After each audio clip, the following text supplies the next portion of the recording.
Hi, friends. Susan Blackwell from the Spark File here to let you know that the doors are open for the Spark File Illume, a 9-month group creativity coaching mastermind that invites you to be the Chief Creative Officer and Chief Marketing Officer of your creativity. But what does that mean?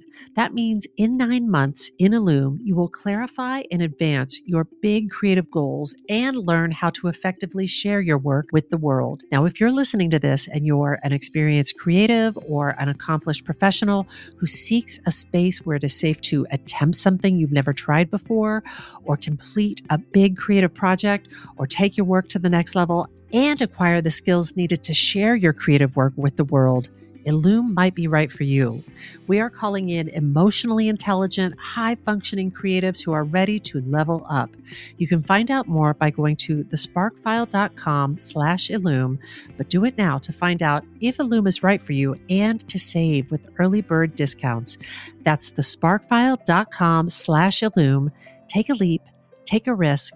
Go to thesparkfile.com/Illume and join us for Illume. The Sparkfile podcast contains profanity and other adult content. And this episode also includes discussion of sexual violence. Take care when listening. When I bump into something that inspires me, I dump it in my spark file. Could be something that I want to make or how I want to be. Pump it in my spark file. I jump into my spark file. Let's open up the spark file.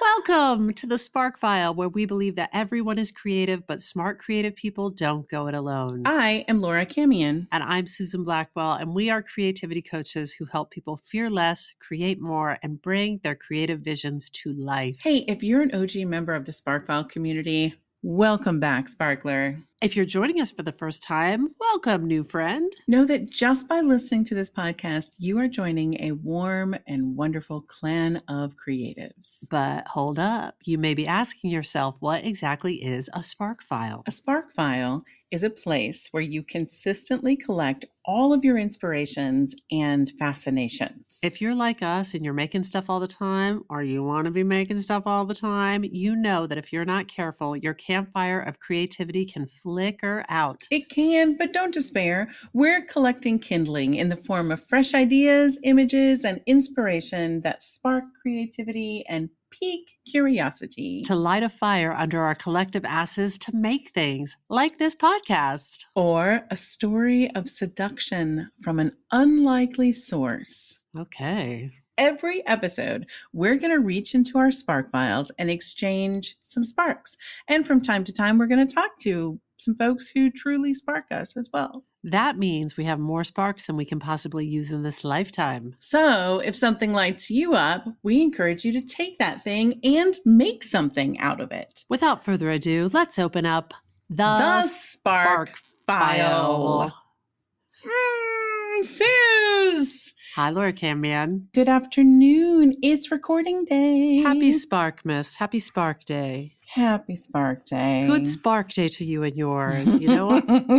I do love a spark recording day. I love a spark. You're going to give me a spark. I'm going to get a spark. And then I'm going to share a spark with you. And it just, you know what it is, Laura Camion? What is it, Susie? While I love spending time with you, it also is an opportunity to rock the entire spark cycle. I'm sure I've said this on the podcast before, but like we get a little spark of inspiration about the spark story we're going to do. And then we actually have to fan the flames and research it and write it and know our mind about it. And then we get to share it with each other. And then ultimately the world. It's lovely. It's lovely. It's the full cycle. And I personally love like the research and the committing our thoughts to paper before the sharing, because, you know, a lot of these things would just be fleeting ideas that never come back again if I didn't do that. Totally. And this sort of solidifies it in me brain. In me brain. In me brain, Suze. Now today, you're sparking me. I'm sparking you. Yeah. And I am going to jump in with some dark feelings today, just so you know. That's what's going on over here. I can take it. Okay. I know you can. The past few weeks, the news has been covering some pretty disturbing displays of anti-Semitism. This particular bout of public anti-Semitism began with Kanye West, and I really don't want to give him or his ideas any more airtime. But I will just say that I was very present to the current expressions of anti-Jewish sentiment in our culture. Yeah. And while that was very top of mind for me, I came upon this article in the New York Times by Alexis Solosky. Oh, love her. Yeah. Mm-hmm. Yes. Titled, How a Pro-Nazi Camp on Long Island Inspired a New Play. Oh my God. Right? You know, I was going to be like, what? What? That sentence is so loaded. I was so curious where you were headed, because I know Alexis as sort of a theater and an arts writer. And I was like, how's this going to merge? How's this going to tie in? But here we go. Same. So when I saw that article, I was like, what the heck? And so I was in. And when I tell you the moment, Susan, that I read about the new play by Bess Wohl called Camp Siegfried, I bought a ticket. I mean, I could not buy a ticket fast enough. Wow. It was like, read, okay, tell me where, immediately. Laura Camion, you will act. When someone mentions a book or a film or a play or a thing that they recommend, I have never seen somebody not only reach for their Spark file faster, but also just grab their credit card. You will not miss it. I'm getting that book. I'm seeing that play. If something is not to be missed, Laura Camion will not miss it. I mean, I don't know if I would go that far, because there's plenty of not to be missed things that I've missed, but things that move a needle inside my brain. In that moment, I'm like, I'm on it. Love it. Now, there's other things like culturally that people like, like everyone's raving about this or that. And I'm like, okay, I might see that. But it didn't, it didn't create a little firestorm in my brain. That makes sense. But this sure did. So I booked a ticket for the very next night. Oh. Which happened to be their first preview. Oh my gosh. I literally was like, and how soon can I see this? So I had no idea whether this was going to be a great play or not, but I knew that I was drawn in by the subject matter and by the spark that led Bess Wohl to write this play. So both the subject matter and the spark really got to me. So I was like, I got to see what the end result of this is. In this interview she gave in the New York Times, she talked about what sparked her to write it, and her creative process, why the story was important, all of those things. And I sensed that there might be 1,000 ways to write about this material. And I needed to know what her genius creative mind had done with this information. I love this. You know what I mean? I'm just like, I got to see the end result. You know what I just already say, what I love about this spark is that I like it when we get to do sparks about the spark of inspiration and how an artist followed it. So I'm so here for this. Yes. And what can be done with it, and just hopefully remind people again and again, same source of inspiration can result in 1,000 different outcomes. Love it. And I think that this is a great example of that. So before I get to the play, let me tell you first about Camp Siegfried. Have you ever heard of it, Suze? No. Me neither. Is this a modern day thing? No. Oh. No. Thankfully. Oh my God. This is a camp that existed in Laura, the past. But the news and what's happening in the world and in our country is so batshit right now. That's right. Yeah. That I was just bracing for impact, because it's you and I have talked as recently as yesterday. First of all, I think it's also amazing that you were able to go to a play and not tell me about it because we talk all the time. We share calendars. So on my calendar, there's like a block. It was like Wednesday night. There's a block and it's like, I forget what I put there. Something. I might have put second stage ? Or something like that, but I didn't put anything definitive. It's so funny because I share calendars with you. I share calendars, Hunter Bell, I share a calendar with, just so that we know, we just know where we What's are going in the on? world. Where are and, we? Somebody's looking in a good way. And when I see stuff like that, I'm like, oh, somebody's up to something. Somebody is sparking something. Oh, but what I was going to say is we have spoken as recently as yesterday about my sister was kind enough to get me a subscription to a magazine called The Week, which is essentially an aggregate of a lot of other journalistic sources. And it sort of presents points of view from all different newspapers and magazines, et cetera. And just reading that, my defenses are a little down because I've been a little under the weather, but I was shook. Like I felt so disheartened by all of the insanity that's happening in the world. So I was fully prepared for you to tell me that Camp Siegfried had just finished its summer season. Yeah. There's a number of things that are to be disbelieved about this. One, that it ever happened on U.S. soil, which we'll talk about, but also that, now we're sort of like, would I be completely shocked if I heard about this again? Probably not. And that's a real problem. Uh-huh. So let me tell you about what it was, and we will commit to making sure it never happens again.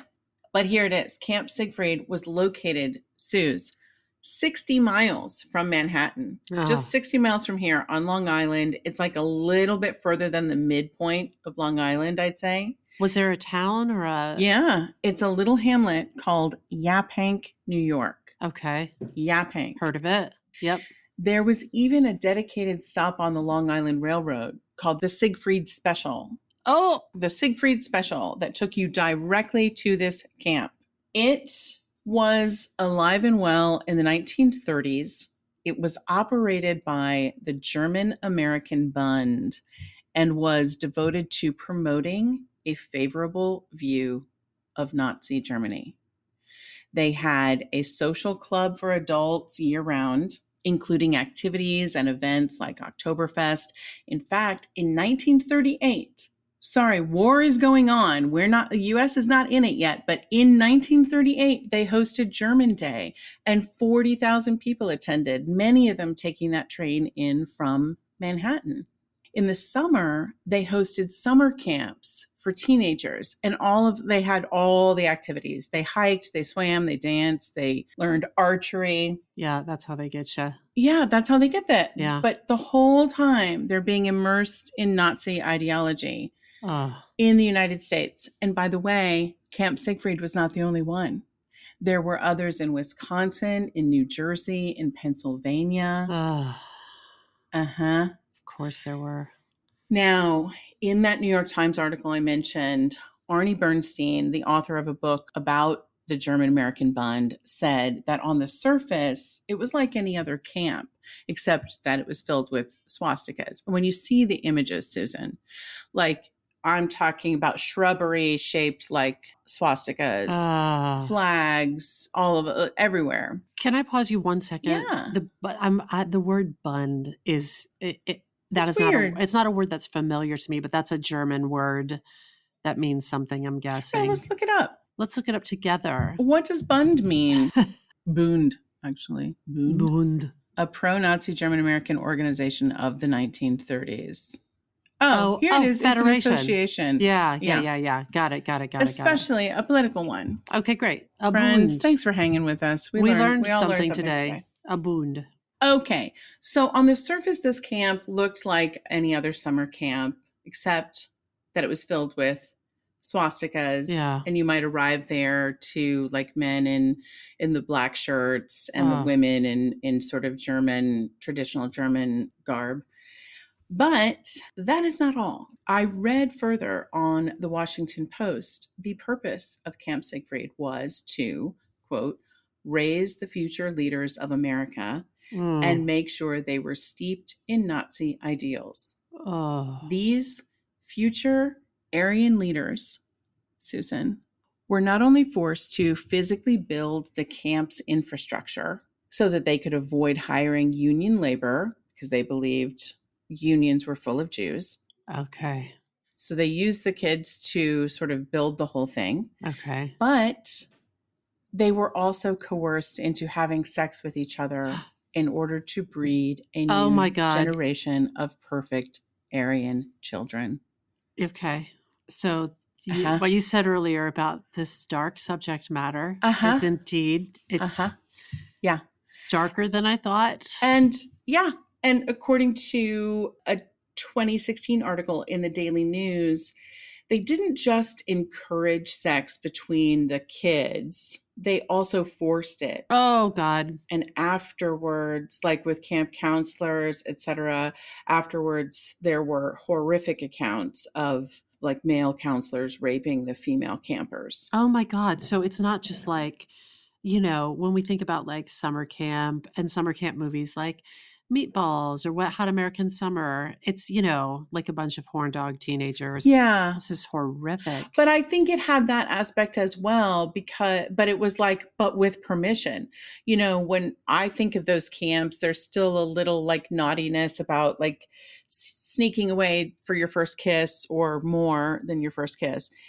But in this case, it was like condoned and encouraged that the kids would sneak off together and procreate. Yeah, but sexual assault. Yeah, exactly. So that was one part of it. But then if that wasn't happening, the male counselors, it sounds like, got to have their way. Oh my God. Like how do you, I'm assuming that this isn't advertised in the camp brochure.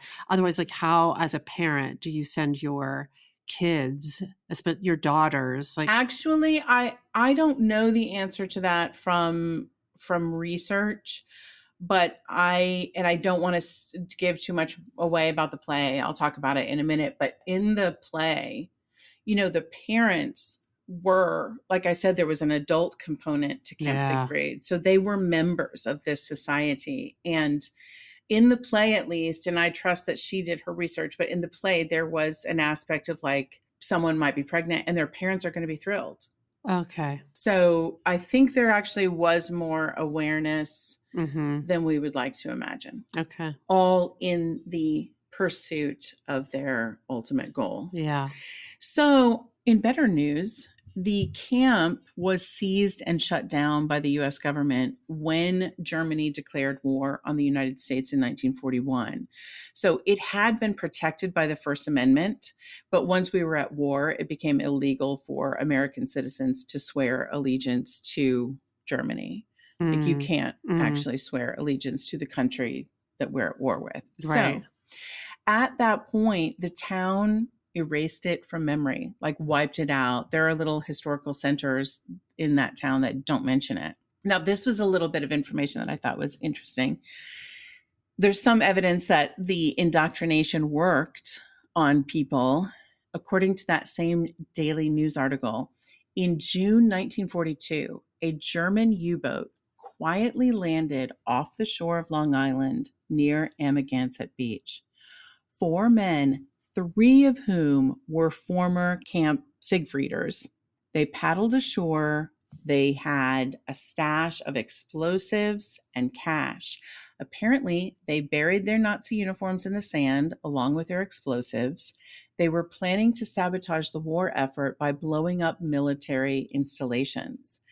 Luckily, a single man, they ran into a man who was a member of the Coast Guard who spotted them, and they attempted to pay him off. He took the money, but then he went to his superiors anyway and immediately let them know. One of those men confessed, getting the 3 others arrested, along with another group who had landed in Florida with the same intentions. Wow. So they were in deep. It succeeded in really making some passionate Nazi followers and people who became Nazis. Wow. And fought against America. Wow. So anyhow, the way that Bess Wohl found out about the camp was during the pandemic. She and her husband booked an Airbnb on Long Island in Bellport. Okay. And apparently she Googled things to do in the area. And so Google spit out some information. She stumbled upon a website that mentioned this camp. And then she, of course, just went down a rabbit hole, kind of like I did. Hot spark. Finding like photos of the camp, even archival film. And so she hopped in her car to get a closer look. She drove through the area that used to be the camp. Wow. And the surrounding village. Oh my gosh. Yeah. She discovered the streets, Suze. The streets in this little American village had been named after Hitler, Goring, and other like high-ranking Nazis. The street names have been changed at this point. Okay. But she also discovered that in order to purchase a home in this area, you had to prove that you had German ancestry. Interesting. After the camp had been shut down, it became what they called a planned community called German Gardens. That was in place. This restrictive housing covenant that you had to be German in order to buy a home here, that was in place until 2017. Oh my God. That's right. 2017. And would we say that, or do we know if those people were just German people, or was it like a little Nazi enclave? Don't know. Don't know. Don't know. That is weird and dark. It is. Hitler Street. Oh my God. Hitler Street. Yeah. Okay. So in that same New York Times article, Alexis Solosky describes also driving in the area more recently. And seeing, along with these announcements that this is a private community, this is that German Gardens area, there's no swastikas anymore. But although, Susan, some of those homes were built with like swastikas in the brickwork. Oh my God. Right? Oh my God. Long Island. But now, no swastikas, but American flags and Trump flags fly in the neighborhood. Mm-hmm. So I read that for the play Camp Siegfried, which is, as I mentioned before, at second stage, and it's there until early December at least, Wohl approached the play, get this, she approached the play like a story of seduction. When I read that, I was like, huh? Like I just real disconnect at first, but the kind that makes you like lean in, not lean out. I was so intrigued. Like I would imagine like my mind would immediately jump to like, this could be a story of defiance or repulsion or coercion or redemption, like any number of things that come to mind. But seduction, I'm super curious. For conspiracy theories or ideologies where someone or a group of people are othered and blamed, you know, for the world's problems or for your unhappiness, and eventually large groups of people get on board with violence and harming those who are different from them, that happens over time. Yeah. Right? We don't just jump on board with something like that. People get slowly seduced by the idea. So I was like, oh, maybe this is a story of seduction. So like I said, I was completely and totally sparked at this point, like by the subject matter, the fact that this camp existed in the US and so close to us. And I was sparked by the way that she discovered this camp, how she researched it. And then I was sparked by what she decided to do with it. I mean, I haven't even seen the show yet. I was completely lit up. So I started writing the spark before I went to the show. But 24 hours later, I was in my seat at the second stage about to see Camp Siegfried. And I asked my friend Laura to join me. Hi, Laura Coward. Hi, Laura Coward. When she got there, I was delighted to find out that she didn't know anything about the show. Like she hadn't read that article yet, which was perfect. So we agreed that I would not say a single thing about any of the background. We just watch and see how it hits each of us, given what we knew about the backstory. And so let me just say up top, I'm not going to review the show in detail here. I don't want to review it. I want to talk about what Bess Wohl created out of the spark that she felt. Yes. So regardless of how anybody reacts to it, I am dazzled by what she made out of the information she had. The show's a two-hander. Both the leads were making their New York stage debut, Johnny Berthold and Lily McInerney. They were both incredible. The set design is its own character, and the more you know about Camp Siegfried, the more you can appreciate everything about that and everything you see. I'm going to avoid spoilers. Oh my gosh, I'm intrigued. I know. And I just want to say, people, if you're able to see this show, I think you should see this show. So Bess Wohl took this information that I just shared with you about a teenage summer camp for pro-Nazis in the United States. I'm sure she took more information than I just shared with you, but she wrote a coming of age first love story, and she did it beautifully, like expertly. What the actual F? Seriously, I'm just like, how'd you get from here to here? Mm-hmm. But like I said, upon closer investigation, it does start to make sense. When I think about teenage summer camp, I think about the thrilling possibilities it always promised. Maybe first kisses, maybe first love and intense feelings that you're absolutely sure will never change.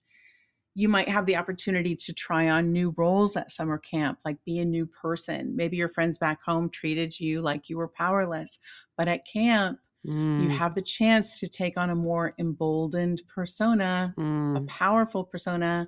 Or maybe your family treats you as though they have very low expectations of you. At camp, you might find a way to show what you are capable of. Turn the tides for yourself. And over the course of your summer, maybe you push the limits. Maybe what was a first kiss leads to first intercourse. Maybe your first lesson in archery leads you to your first hunt, killing your first animal, taking your first life. You know, no, it's so funny because just knowing what we know about what this play is about, if you didn't know that, if you're Laura Coward and you sit down to watch this, it may spark a certain sort of like warm or wistful feeling. But knowing what we know about the greater context, this is like a horror movie.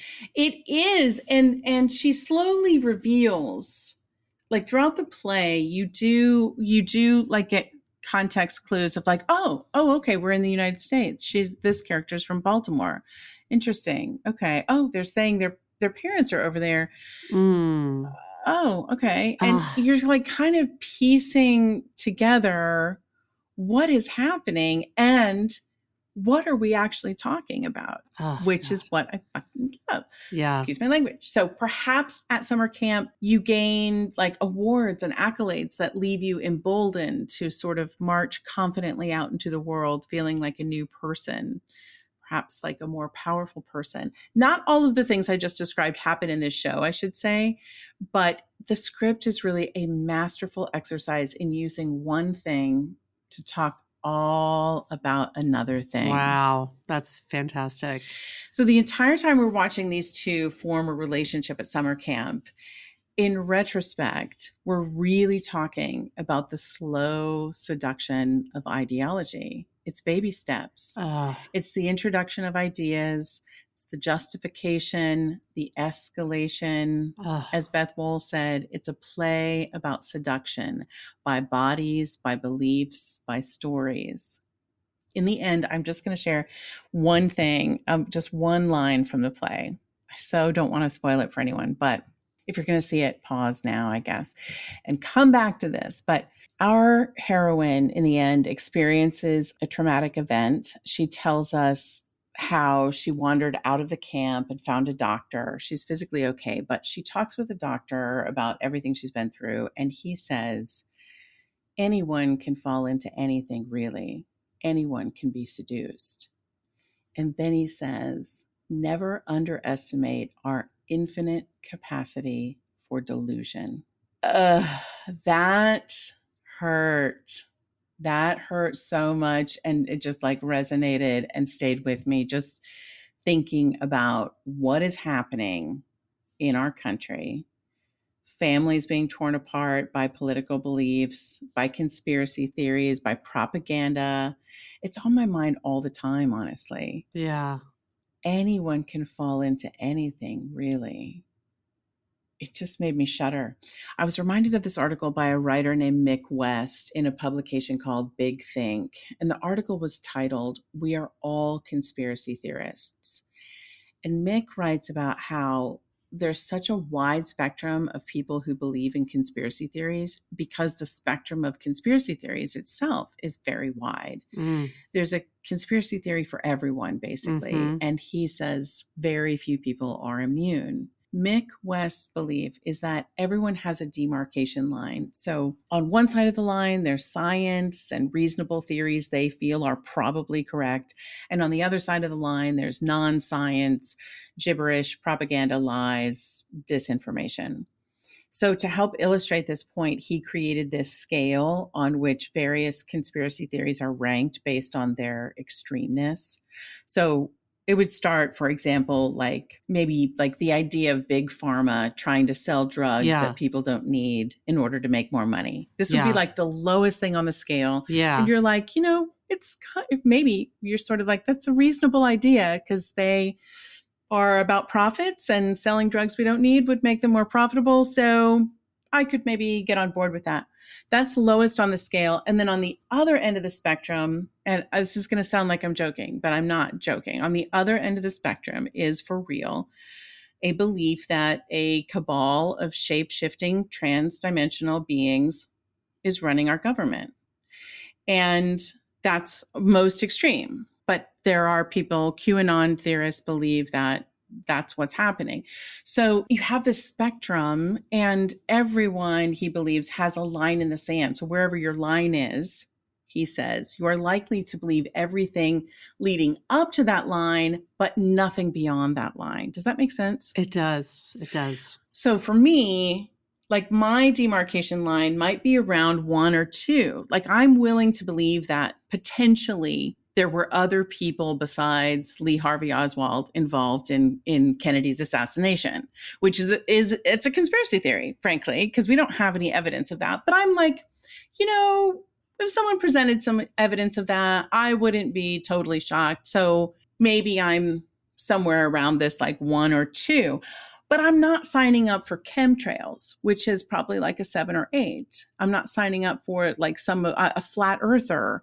I'm not all of that is well beyond my demarcation line. But for someone else, if you do believe in some of the more extreme theories, like the reptile overlords. Oh my gosh, yes. Or if you do believe that the earth is flat, you are likely to believe every other less extreme theory as well. Yeah. Got it. The point of all of that is that none of us are immune. We're not immune. In fact, having some prudent paranoia is useful to the survival of our species. So we don't want to lose that bit of paranoia that's maybe the government does do some of these things, or maybe there is some evil force working.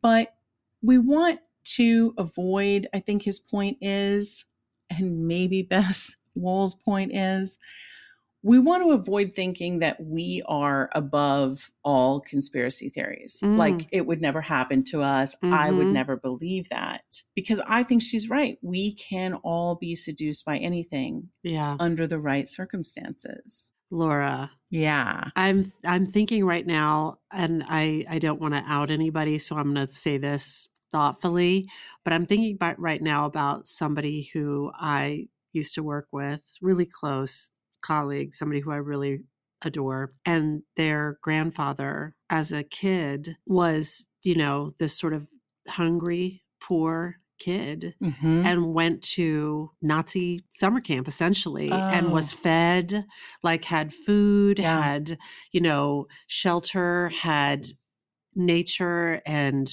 fun and training, and it's sort of under the right circumstance. That's a more extreme example, but you can see how I always think about that, how there's so much shame for people who have that in their lineage and in their past. Well, it's, this is too big to crack open right now, but the similarities that we're seeing with certain things happening in our culture now as well, when you can find a population of people that is disenfranchised, feels cut off from help and support, feels isolated. Like there's a number of factors that play into it. Psychologically, it is easier to seduce them than other people who feel like I'm doing fine, or the world is a fair place, or maybe the world isn't fair, but the fact that it isn't fair is true for all of us. And so there's a weird fairness about that. Like if you have that sort of belief system, as opposed to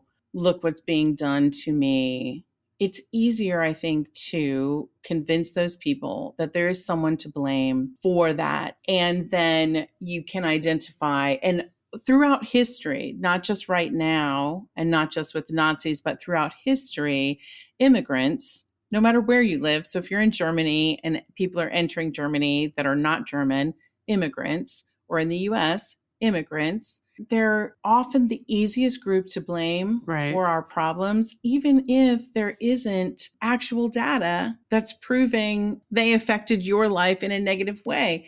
It doesn't matter. It's like someone providing you with like, look, there's a seduction to like, there is someone you can blame for this. There is a group of people that you can focus all of your negative emotion, frustration, anger at. Yeah. And there are people who will take advantage of that. It also makes me think about, I'm fascinated by that graph that you described. Yeah. If you fall to this extreme on this graph, then you'll probably like scoop up and believe the things that, you know, all the other things to this point. There's what I thought you were talking about, and I don't think you are, but something that I sort of became fascinated with in 2021 is this thing called the conspiracy chart, which looks not like sort of a dyad, just a line, like a timeline. Yeah. It's a triangle. Does that ring a bell? No. Somebody put a lot of work into this conspiracy chart, and essentially the triangle, the smallest part of the triangle is pointed towards what we'll call the ground, and the widest part of the triangle, so it's sort of balanced on its nose. Oh, yeah. And so down at the bottom, we have sort of things that actually happened. Yes. And then up at the top, Watergate. we get into the red hot, like detached from reality. Yes. This is exactly what I'm talking about. This is like, you're sort of, you see here, you're like, I don't know, 1/3 of the way up, and you're like, we're beginning to leave reality now. But, but the original, you can see how it happens. These original things that were quote unquote conspiracy theories were then proven to happen. So that's like a gateway. You're like, well, Watergate did happen. The government did lie about this. Operation Paperclip did happen. Tuskegee Airmen were tested on and lied about by our government. So you sort of are like, this is an entry point to start believing things. Yeah. And then you start leaving reality. This is amazing. Whoever made this, I have this in my Spark file, and this is what I first thought you were talking about. But this is a really cool infographic because it's interactive and you can click on any of the conspiracies to learn more about them. And some of them are, I'm going to say, relatively harmless, like Elvis is alive kind of thing. Or some of them are funny, like Ted Cruz is actually the Zodiac killer. And then some of them get into what the builder of this infographic calls, you pass through the anti-Semitic point of no return, which is where it gets, not only is it unhinged, it's dangerous.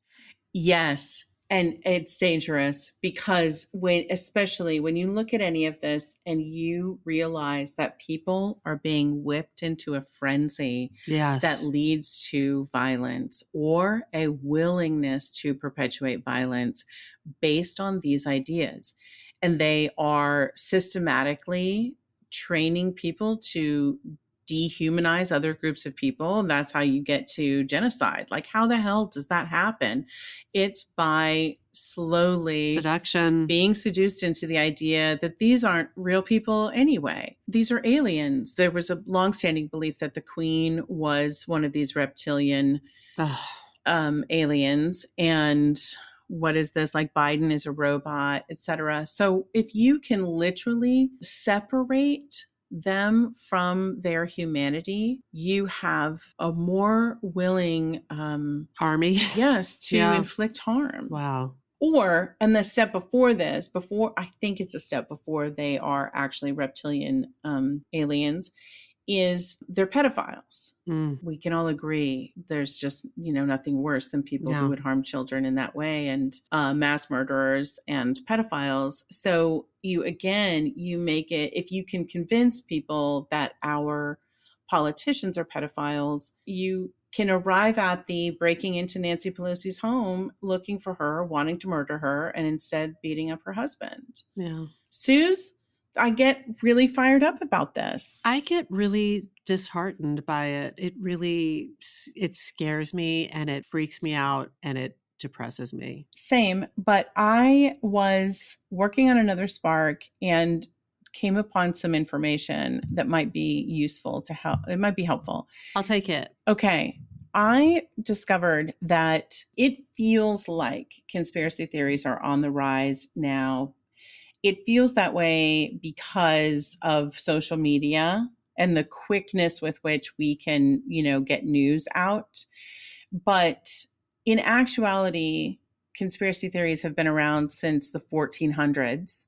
They usually raise their, there's more awareness around them during times of instability. Huh. And so you can actually track through time that these things are, they happen every so often. Now, obviously, there's times where, like Salem witch trials, the Nazis, and others, where it leads to huge groups of people being persecuted, killed. Yeah. And that's where I think it gets super scary. And I think that's why we're scared now of this might all lead to violence. But the reason they don't go away is because of profit. It's follow the money. There's money to be made off of flat earthers. There's money to be made off of election deniers. Alex Jones. Money to be made, There's right? money to be made, yes. I don't know. I guess I take a little bit of solace in knowing that we just have a greater awareness of it, but they're not necessarily growing in power or growing in numbers of people. I hope that's true. I hope that remains true. And, but I'm totally with you on the genuine concern for violence and where this leads. Absolutely. Because if you have people believing the big lie that the election was rigged or the election was stolen, and then the people that believe that and take that position are in roles of authority in politics, in the actual election, then it starts getting really dangerous. It really does. And not to be a voting answers everything person, but if the numbers are true that more people don't believe in this stuff than do believe in it, if we all freaking vote. If you take nothing away from this podcast today, I just want to say, let's just say it every episode. Vote. You have to vote. The options are, we thought oh yeah, you might've been a person who was sort of I haven't voted yet in an election. If you are of legal voting age and you haven't been voting or haven't voted recently or ever, it's time to vote. It is time to vote. It's time to vote. And I'm also going to say it is time. We're getting a little into what do we make of all this, but it is time to pay attention to what's happening in your local education boards. Yes. And because as evidenced, even in this Spark, the battleground is for young minds. Yes. Because they want to indoctrinate them from the beginning. And so pay attention to what is happening and get involved on the local level, because all of that will make a difference. This summer camp that we know of, there were people who literally tried to thwart the American effort in the war, and they came right from this camp. So it works on malleable young minds. So we must stay diligent. I agree with that. I just want to jump back for a second and you just said that conspiracy theories have been around since the 1400s. I'm guessing have been documented since the 1400s. And I'm just curious what a 1400s conspiracy theory might look like or sound like. You know, Suze, so number one, I bet there's conspiracies about the plague, just like we have with COVID. Like what is the source of the plague? That's right. What is the cure for the plague? Yes, And absolutely. I think that what we saw were spiritual and witchery. So like when things would magical thinking, basically. So when something might happen, someone got sick, right? And 2 nights earlier, they had dinner with this person. So making false connections between things and making it sort of witchery and anti whatever religion they were occupied with. Yeah. That makes sense. Yeah. That makes sense. I think so. I don't love it, but it does make sense. So what do we make of all of this, friends? What we just mentioned, number one, stay diligent. I hope that we can take an awareness that we are all capable of being seduced. From pickup artists to propagandists, there are groups of people who would benefit from us believing things, in particular, believing things that divide us. So stay focused on using your superpowers for good, my friends. Stay focused on what heals us, the art forms that bring us together. Let's stay diligent and focused on that. As creatives, I hope we are all so sparked by Beth's approach to this story, making her play a story of seduction.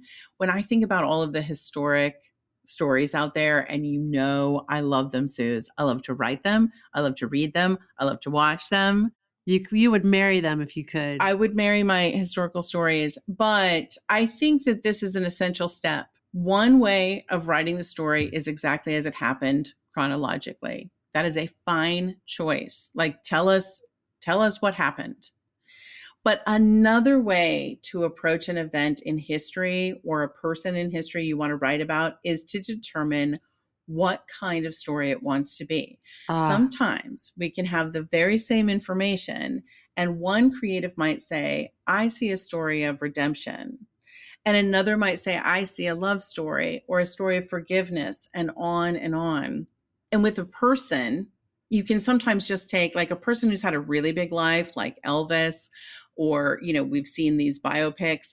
You can take just one section of their life, and like this decade of their life was a story of forgiveness. It doesn't tell the whole story of their life, but this part of it tells this story. It's a worthy endeavor to take the time to explore this before jumping into the retelling of a historic event. I love that you say that, because just to bring you into our world a little bit, recently in our Blaze course, Laura, you did a kick-ass class. You did this curriculum around storytelling. And while it centered more on storytelling and screenwriting, it really spoke to so many of the different creatives in the group, including me. I don't consider myself a screenwriter, but earlier when you were talking about Bess Wohl framing this as a story of seduction, I was like, Laura, story themes, like how, if you do make something out of this, like how you frame the story and what themes you want to use to, I don't know, make it relevant and human. I love that. And heal people. Yeah. Yeah. Thanks, Suze. Yeah. I know you know this, Suze, but I want to end on this thought. I know you know my grandfather was a screaming eagle in World War II. I do. He was a paratrooper in the 101st Airborne. He jumped out of a plane over Normandy Beach on D-Day. He wouldn't talk about what he went through during that war, but as a family, we've pieced a lot of that together. And I might do like a full spark on that one day. But for today, suffice to say, I grew up knowing one thing. The Nazis were our enemy. And no matter what else people disagreed about, we could all agree on that. We could draw the line at religious persecution and mass genocide, full stop. I grew up with that understanding. Yeah. And I'm reminded of what Bess Wohl said in the New York Times. If we're going to live up to the moral imperative of never again, we have to look at these stories. We have to tell these stories, and we have to learn from them. Agreed. That's my spark. It's a good spark, Laura. It's a hard spark. It's a hard spark. It's hard, but we can take it. Why? Because we're strong creative conduits. We're strong we can take it. creative conduits. And sometimes it is about finding the way in which someone can receive information as well. Yes, that's great. What do we make of it too? It's a weird tension to be like, you and I think, are both super sensitive people. And we also believe deeply that we're strong creative conduits.